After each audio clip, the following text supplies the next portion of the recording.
বাজারেও প্রচুর সাবসিডির কথা ঘোষণা করা হয়েছে। সাথে সাথে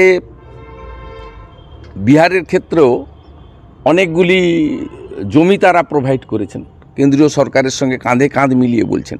এবং আপনি এক্ষেত্রে দেখবেন আজকে যে নতুন একটি স্কিম কৃষকদের জন্য দেওয়া হয়েছে, আপনার কৃষকদের যে নতুন একটি স্কিম দেওয়া হয়েছে, সেই স্কিমে 100টি জেলা যেখানে প্রপারলি মানে কৃষি উৎপাদন হয় না, বিক্রিও হয় না।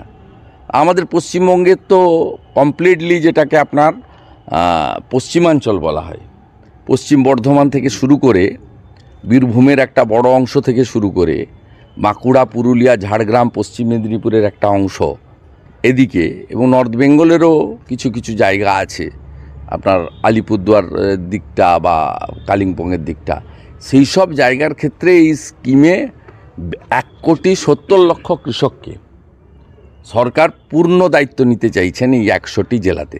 আপনি দেখবেন যেহেতু এই স্কিমটা আয়ুষ্মান ভারতের মতো, প্রধানমন্ত্রী ফসল বীমা যোজনার মতো, প্রধানমন্ত্রী আবাস যোজনার মতো, সেক্ষেত্রে বিশ্বকর্মা যোজনার মতো, পশ্চিমবঙ্গ সরকার তার স্বভাবসিদ্ধ ভঙ্গিতে এই স্কিমে তারা অন্তর্ভুক্ত হবে না, যেহেতু ভারত সরকার বা প্রধানমন্ত্রীর এক্ষেত্রে একটা বড় কন্ট্রিবিউশন বা রোল থাকবে, ক্রেডিট সেন্ট্রাল গভর্নমেন্টে চলে যাবে। তাই এদের যে এই নেগেটিভ অ্যাটিচিউড, নেগেটিভ অ্যাক্টিভিটিজ, তার জন্য এই সমস্যাটা পশ্চিমবঙ্গের মানুষ ফেস করছে। এবং সিনিয়র সিটিজেনদের যে টিডিএস 50,000-এর জায়গায় 1,00,000 টাকা পর্যন্ত ছাড়, এবং তাদের যে মান্থলি ইনকাম স্কিমে আপনার যে ব্যাপকভাবে মানে সুদের ক্ষেত্রেও বিরাট একটা সুযোগ দেওয়া হয়েছে, এক্ষেত্রে একটা বড় সুযোগ আপনার তারা পাবে। এটা খুব অ্যাপ্রিসিয়েট করার মতো বাজেট। পশ্চিমবঙ্গের বিভিন্ন কেন্দ্রীয় দপ্তর, কেন্দ্রীয় প্রতিষ্ঠান এবং রেলের যে চালু প্রজেক্টগুলো আছে, মেট্রো রেল সহ, তার পর্যাপ্ত বাজেটারি অ্যালটমেন্ট হয়েছে। স্পেসিফিক আপনারা 1-2 দিনের মধ্যে পেয়ে যাবেন, আপনারাও পেয়ে যাবেন, মিডিয়া আমরাও প্রোভাইড করে দেবো, বা আপনারাও অন্য সোর্সে ভারত সরকার থেকে তো ওটা পাবলিক ডোমেনে আনবে। এবারে যদি ধরেন যে বাজেটে রাজ্যগুলিকে এই যে গ্রাফিক্স, এই গ্রাফিক্সে দেখবেন 2016-17-তে 9.86 লক্ষ কোটি টাকা যেখানে সেন্ট্রাল গ্র্যান্ট ছিল, 2024-25-এ যেখানে 22.76 লক্ষ কোটি টাকা সেন্ট্রাল অ্যাসিস্ট্যান্ট ছিল, এবারে সেটা 25-26-এ বৃদ্ধি করে 25.60 লক্ষ কোটি টাকা নির্দিষ্ট করেছেন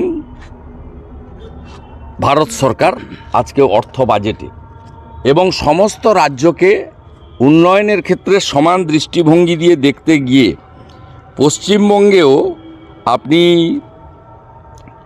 statement showing state wise distribution of net proceeds of union taxes and duties for 25-26, এক্ষেত্রেও গ্র্যান্ড টোটাল যদি পশ্চিমবঙ্গের ক্ষেত্রে দেখেন তাহলে দেখবেন 1,07,000 কোটি টাকার বেশি আপনার এখানে এই গ্র্যান্ড টোটালের ক্ষেত্রে এখানে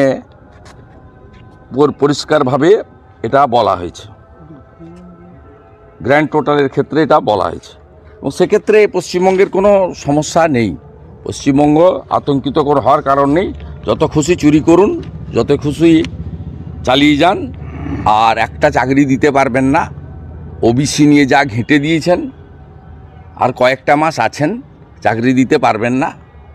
ওই ধার দেনা করে 500 টাকা লক্ষ্মীর ভাণ্ডারে বাড়িয়ে দেন, তাতে কিচ্ছু হবে না, কোনো চিড়া ভিজবে না, নিশ্চিন্তে থাকুন। বাড়িতে বাড়িতে লোক চাকরি চায়, শিল্প চায়, স্বাস্থ্য পরিষেবা চায়। আপনি বিহারটা বললেন।